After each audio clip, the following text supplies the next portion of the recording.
దేవునికి స్తోత్రం. పరిశుద్ధ గ్రంథములో మొత్తము 66 పుస్తకాలు ఉన్నవి.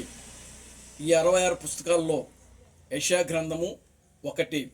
యెషయా గ్రంథములో 66 అధ్యాయాలు ఉన్నవి.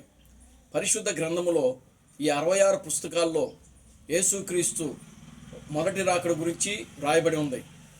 ఈ యొక్క 66 పుస్తకాల్లో యేసుక్రీస్తు రెండవ రాకడ గురించి రాయబడి ఉంది.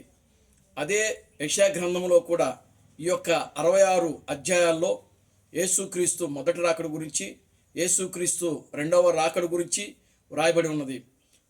యెషయా మొదటి రాకడ గురించి, ఇదిగో కన్యక గర్భవతి అయి కుమారుని కనును అని మొదటి రాకడ గురించి ప్రవచించాడు. అదే యెషయా 9వ అధ్యాయం 6వ వచనములో ఏలయనగా మనకు శిశువు పుట్టును, మనకు కుమారుడు అనుగ్రహించబడును అనేటువంటి ప్రవచనం కూడా పలికాడు. ఈ ప్రవచనము యేసుక్రీస్తు యొక్క రెండవ రాకడలో జరిగేటువంటి ఒక గొప్ప పరిచర్య ఉన్నది. యెషయా యేసుక్రీస్తు మొదటి రాకడలో పుడతాడని ప్రవచించాడు, రెండవ రాకడలో కూడా పుడతాడని ప్రవచించాడు.